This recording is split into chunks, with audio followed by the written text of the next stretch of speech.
Good morning. Thank you for joining us on our third session of Titan Talks. This morning, we are joined by Pearce Robinson, who is our featured Titan this morning. And again, we're going to jump right in. And as we said, we are going to focus again this morning, not only on mindset, but on tribes. And Chris will take it, really will go into that further. But I would like us to basically, let's get a framework and a context started.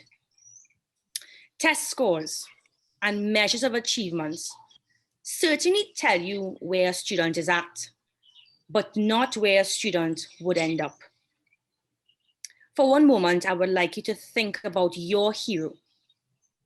Do you think of someone with extraordinary abilities who achieved success with a little effort? Now go and find out the real truth. Find out the tremendous effort that went into their accomplishment. And now actually admire them even more. Think of times when other people outdid you and assume that they were just smarter, even more talented than you. Now stop and consider that maybe they just used better strategies. They taught themselves more. They practiced harder. And they worked their way through obstacles. Now, what is stopping you from doing that? Chris, I'm going to hand it over to you as basically we think about that. And I'm sure Pearce and yourself, we will start to answer some of those questions today in the discussion. Yeah, well, so I would start with marinating on the points that you just made. And then secondly, I'd like to introduce our featured Titan today. I believe all of us are Titans if it is that we are out here trying to change the world in the small ways that we can. Mr. Pearce Robinson has over 15 years experience, starting at 14 years old, working with governments, international and civil society and organizations to achieve strategic, operational and stakeholder objective. He runs a multinational youth organization and travels extensively, currently residing in the United Kingdom. He participates in high-level diplomacy and is committed to promoting good youth enterprise, entrepreneurship, and leadership. Quite specifically, he's an advisor to the Commonwealth Secretariat, an intergovernmental organization that supports Commonwealth members. Pearce is an outspoken advocate and for social and political activism, and is deeply interested in human rights and has a passion for processes involved in developing government and legislative operation. So without further ado, I welcome Mr.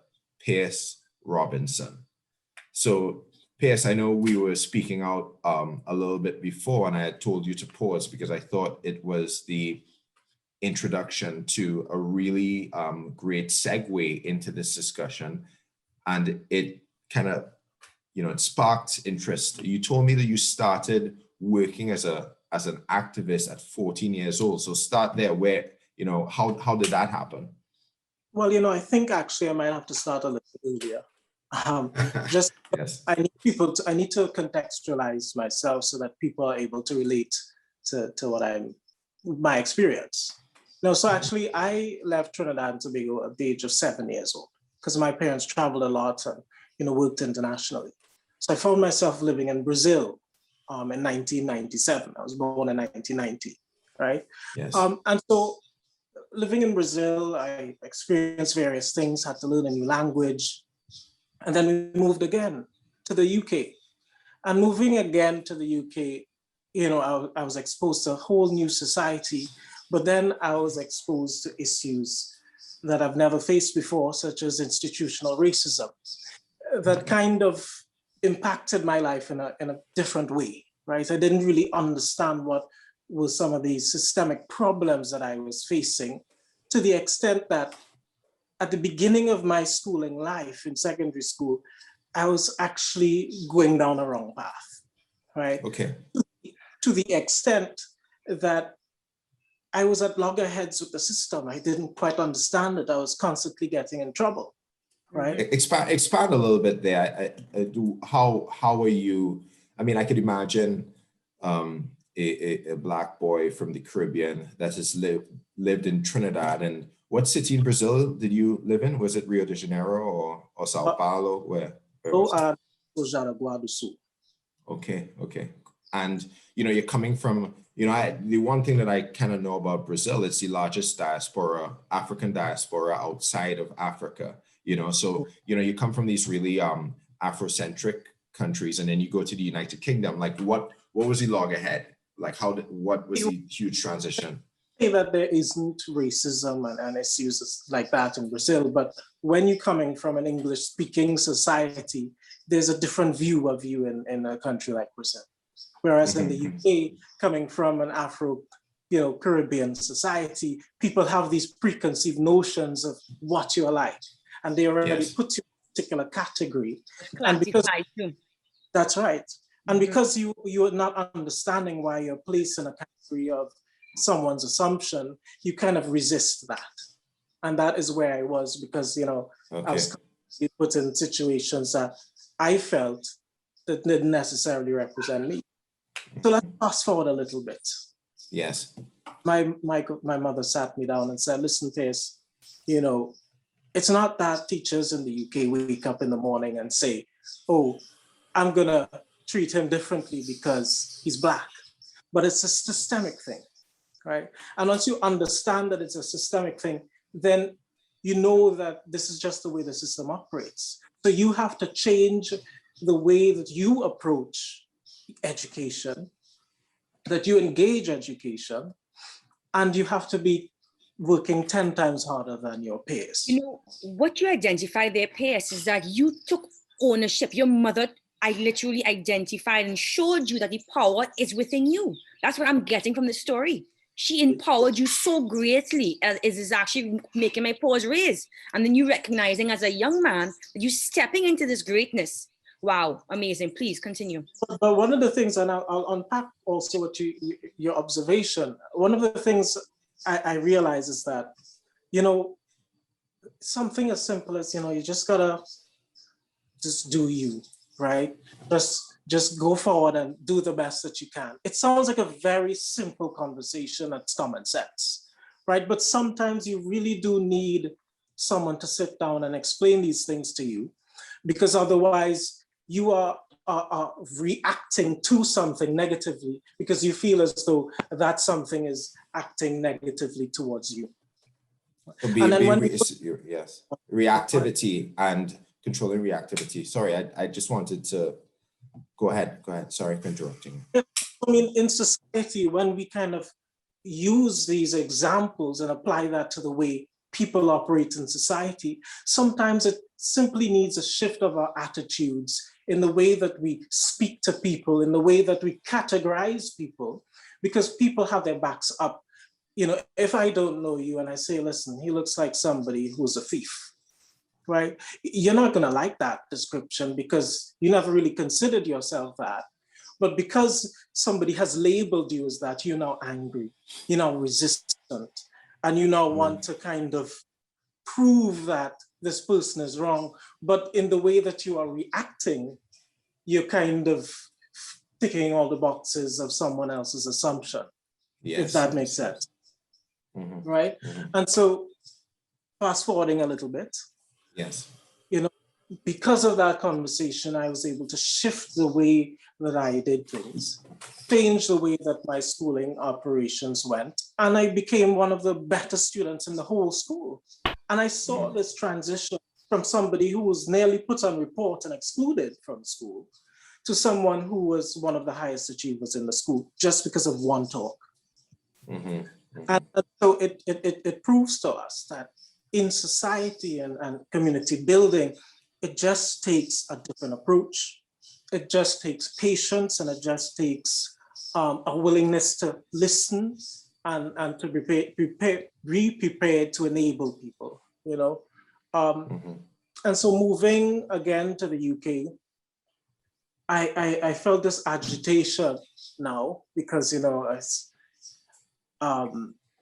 to want to kind of get involved in things now because I was treated this way, and I've changed my school life at a certain level of sacrifice to myself, because I'm not always going in the playground and playing with my friends like I would like to.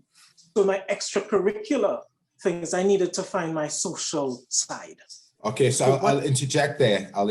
Your social side. So I know I had told you that I wanted within a certain framework, it's like, we'll call it a tribe, and Seth Godin, the author of Tribes, he has these three manifolds, these three high-level things where a tribe is a group of people connected to one another, to a leader, and to an idea. And then secondly, heretics are the new leaders, the ones who want to disrupt the system. And then finally, the market needs you to lead and to incite a movement. So at a very young age in secondary school, you decided to do those things. So go ahead, Pearce. I just wanted to kind of introduce that framework. Oh, absolutely. So, and I think, it was a sense of, a tribe really is about belonging, right? It's about an identity, right? And it's about finding your space and your place. And what does it mean to find your space and your place? It's also to find your voice, right? And so a Trinbagonian, young Black man in the UK who has experienced institutional racism, whose mother has had a certain conversation, has been able to navigate the system and change his schooling life from a student who is struggling to fit into the social circumstance, to then a student who has turned his academic position around, to then wanting to find a voice and an identity and a tribe, as it were, right? And in so doing, I had to sit down again with my mother and say, listen, what can I do to get more engaged? And she said, well, why don't you volunteer? So, there were some community organizations. At that particular time in London, there was a lot of knife crime, where young people were stabbing each other and lots of deaths. And so I did some community organizing with an organization called the Young People's Health Project and the Mandiani Project, which is aimed at communities in inner city London. And that was like at the age of like 12 and 13 and so on, where you kind of sit and reach out to these people, these young people, talk to them, do community activities, and get them off the streets. And in that particular area of Deptford, London, we were able to bring knife crime and stuff down by over 50%, just by the community projects that we engaged in, to the extent that I was then invited by the mayor of Lewisham at the age of 14 to participate in creating a 5-pronged strategic plan for the Lewisham area, Southeast London, to help the mayor and his team come up with some strategic plans that would reach out to young people like myself from inner city London who are predisposed to getting involved in crime and violence. So it started from that. So you are obviously finding groups of people that identify with the ideas that you want. And so this is how Seth Godin actually defines a heretic, even though I think it's a very charged word.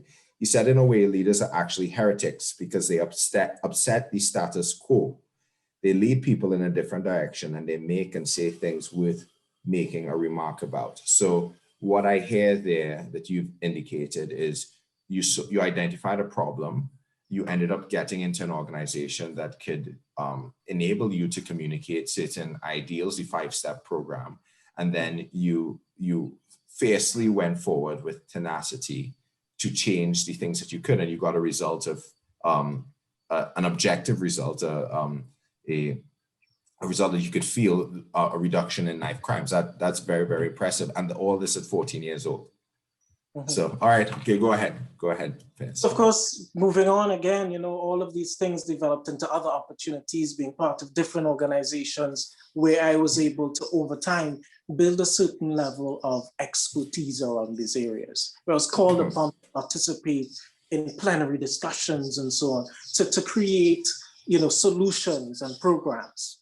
So from a very young age, I've been assisting, local government and different agencies in developing programs, right? And so I began to understand the psychology of young people, and what are some of the things that make them tick, and what are some of the societal things that they are resistant to, and some of these other challenges. Pierce, what I'm identifying is that mindset, until you actually have adopted a growth mindset, which you have clearly, and you have put it in a way, you've packaged it, finding your voice, then because you understand yourself so well, then you can really lead. And then because of that leadership, form a tribe, because what you're now delving into is the cusp of forming your own tribe. But until you have that package and that self package, I can't see forming a tribe. It's not possible, because people need leadership that you own, and you have stepped into that. So please continue with how you started to form these tribes. Scarlet 41, how? But you see, in order for me to get to Scarlet 41, I have to show you the journey. Of course. And this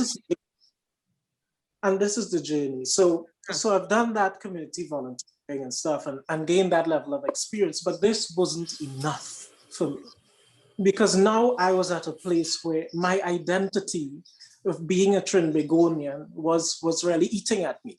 What does it mean to be a Trinbagonian in the UK, volunteering for an organization, but feeling ever so connected to home? And how do I make that connection to home while being away? And that I was now at a point at a crossroads, as it were, right? And this crossroads then led me to say, okay, well, let me start. My dad got cancer in 2004. And so, we had a lot of family. My grandmother came down to the UK to spend some time and stuff, because it wasn't looking good, right? Yeah. But ultimately he recovered and everything is fine. But in that time, right, my grandmother would be, going on the computer and looking at all the newspapers in Trinidad, right? And she would leave them open. And this is the first sort of connection that I would have had to home, in 2004, I was 14, right? I would have had to home. And so after she goes out, sit down and read all the reports that she was reading, and reading stuff like water problems, And I'm like, in 2004, like, people still have water problems. Like, this is crazy. So I started up a blog in 2004 and 6, talking about different issues, called Speak Out TNT, right?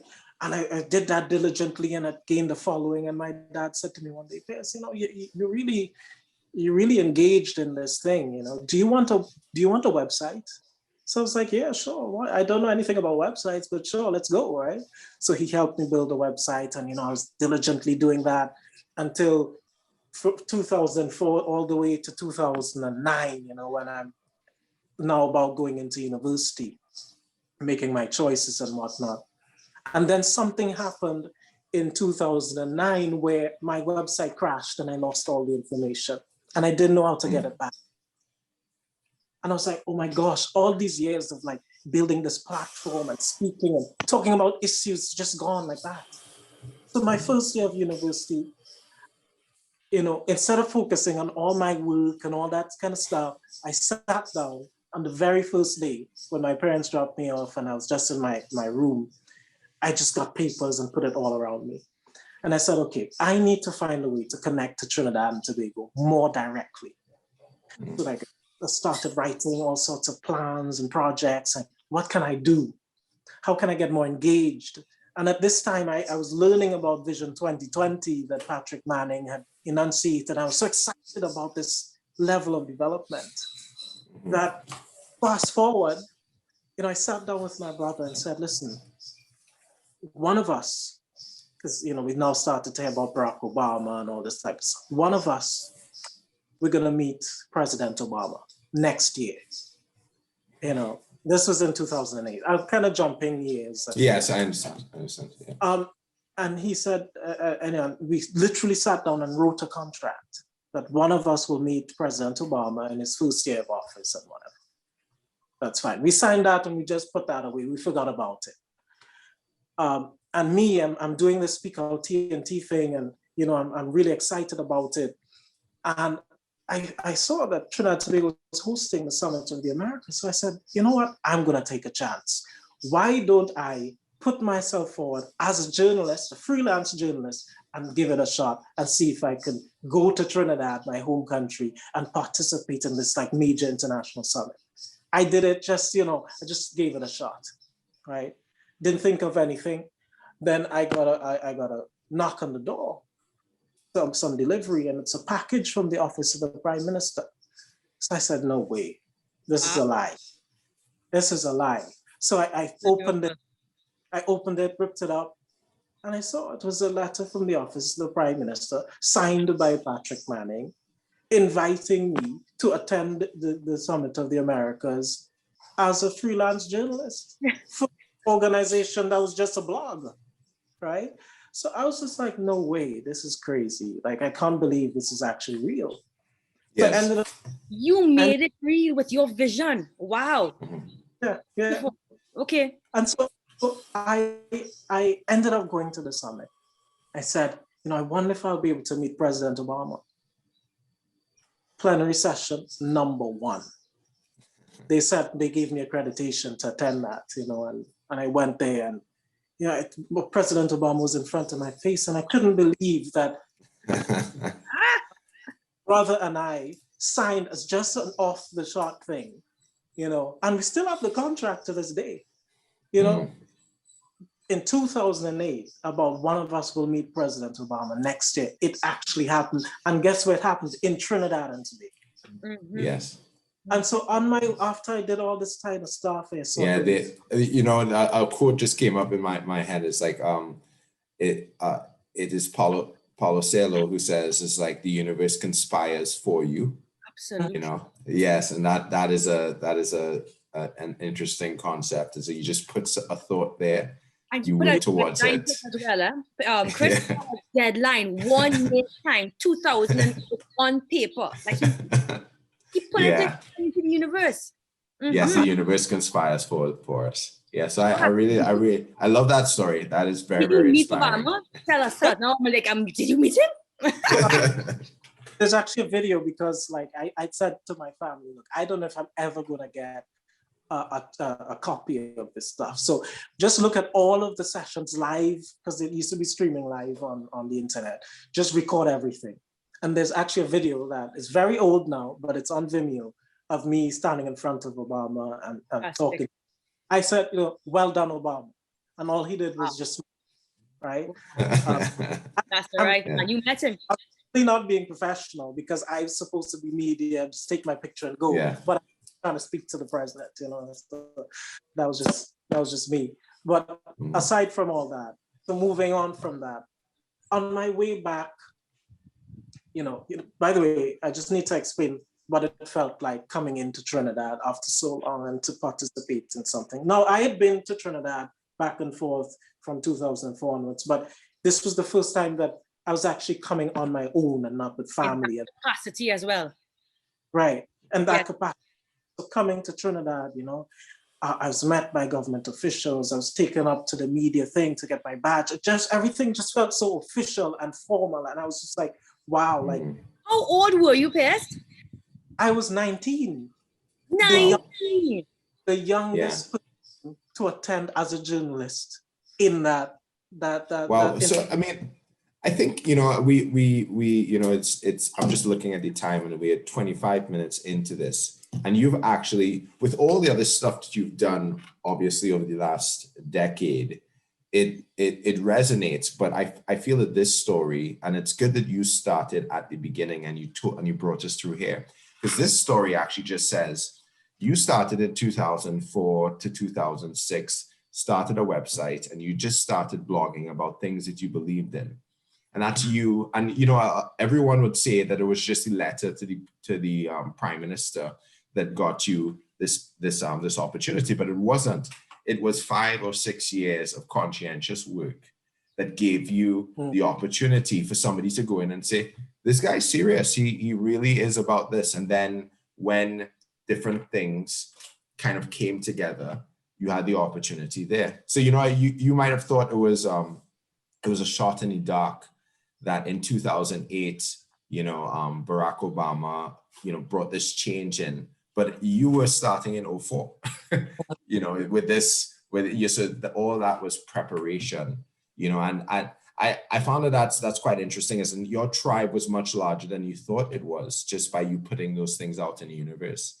And then, you know, the Honorable Patrick Manning came in and just said, "Here, let me just give you an opportunity." And then that was you know, a turning point. I found that's very, very impressive. You know, it kind of makes me feel a little bit inspired that anytime that I'm doing something, just go out there and just speak it. It doesn't matter who or what you're speaking to. In 5 or 6 years, it could be this thing that inspires a monumental opportunity But like that. That's yes.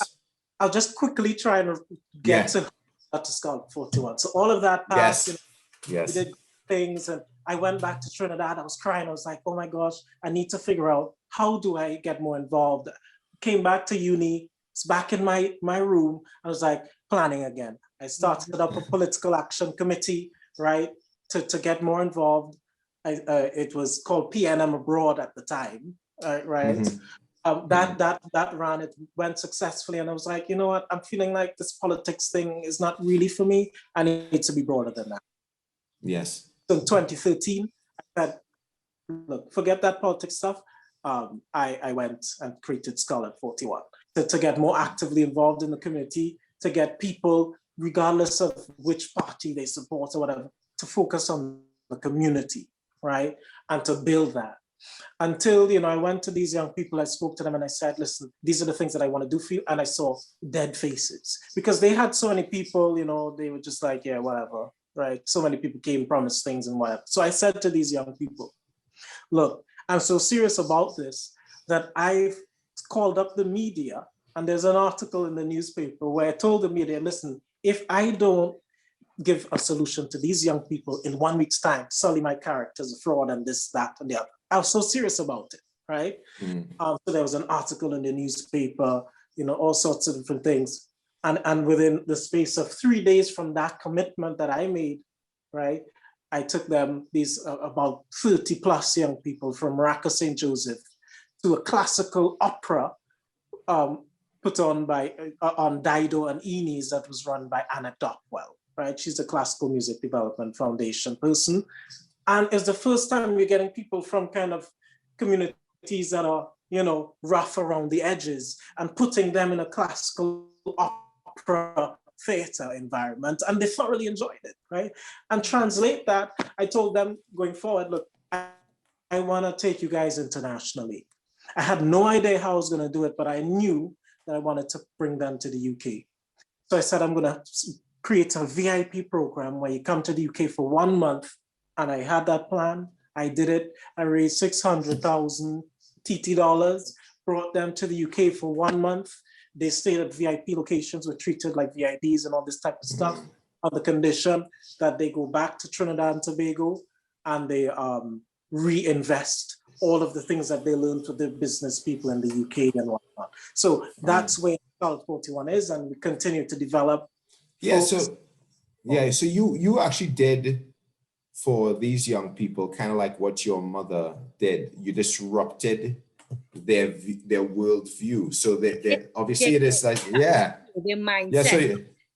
So your mindset. So that 1 month, even though it's a relatively small place over comparative to the age of these individuals, just 1 month, those type of situations are disruptive in making or changing the mindset of young people. And I see that's, so you took the inspiration from your mom. So all we need to do is follow what our mom tells us to do.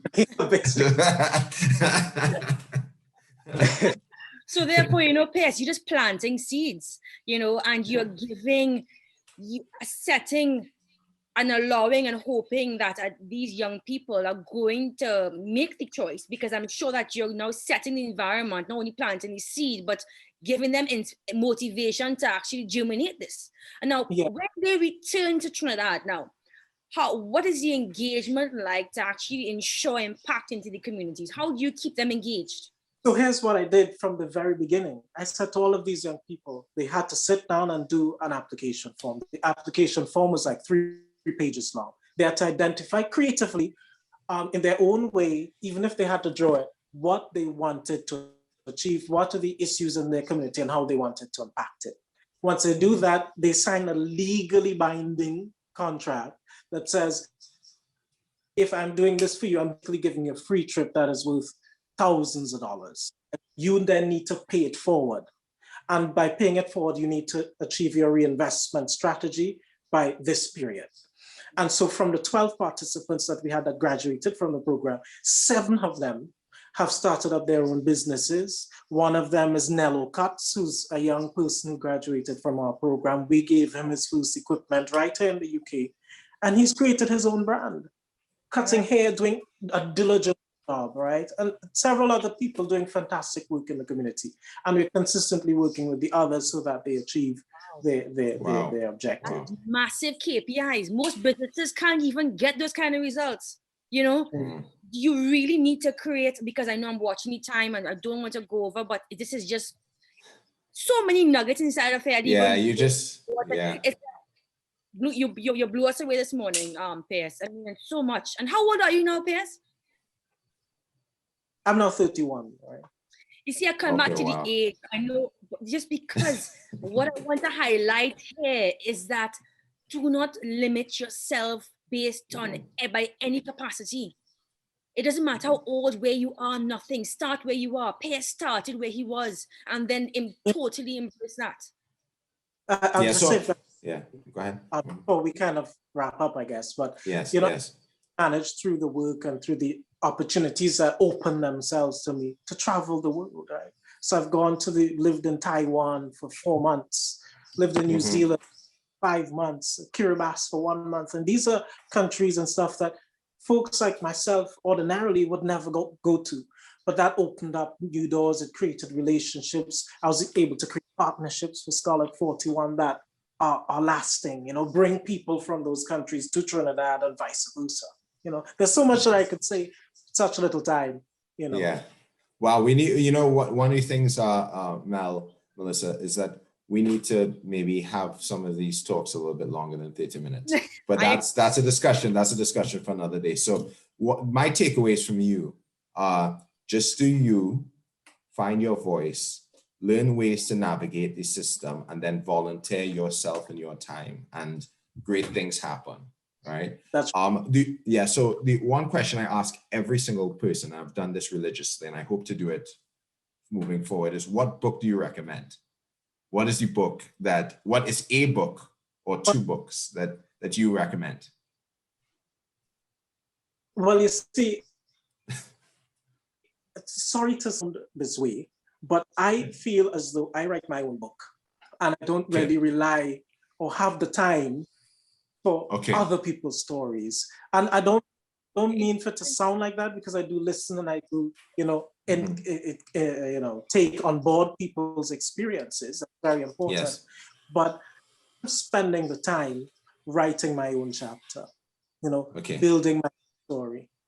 It sounds so, believe me, it really does, that you are like diligently, specifically curating every thought that's going to lead to every decision, that's going to lead to every habit. You seem like a very meticulous person and understand that the amount of power that we, as each one of us on this planet, has. You firmly like, this is the first time I've actually seen someone really embrace that power, which is God-given. It really is amazing. Pearce, you are an incredible human being. And we are proud to say that you are Trinidadian. You're Trini. You're in the vein of a CLR James, or it's like, if their stories in the 40s and 50s going out there and championing, you're the community organizer that might one day be prime minister. It's like, who knows? Absolutely. Yeah. And what? I like it. In closing, I would like to say that it's about, what is your long-term vision? Most of us are stuck in the short term. We want the short wins. We don't understand. I wish this story very quickly. Robert Bermudez, the founder of KISS and Holiday Foods, etc. He said, Melissa, you stay in the game and it's like a test match. You hit your singles and you stay in the game. Quick fours and quick sixes, okay, they may be glorious, but the risk associated with it, it's all about the long game. And I really, from my humble opinion, find that Pearce understands the long game and really building out and strong ambassador for the Caribbean, for Trinidad and Tobago. And we are grateful, Pearce, that you have committed to champion and be such an amazing role model for young adults and human beings everywhere. Forget age. So guys, I thank you for joining us on Titan Talks this March 20th. The lessons were incredible, and stay tuned for next week, Saturday. Thank you. Right. Thanks so much. All right.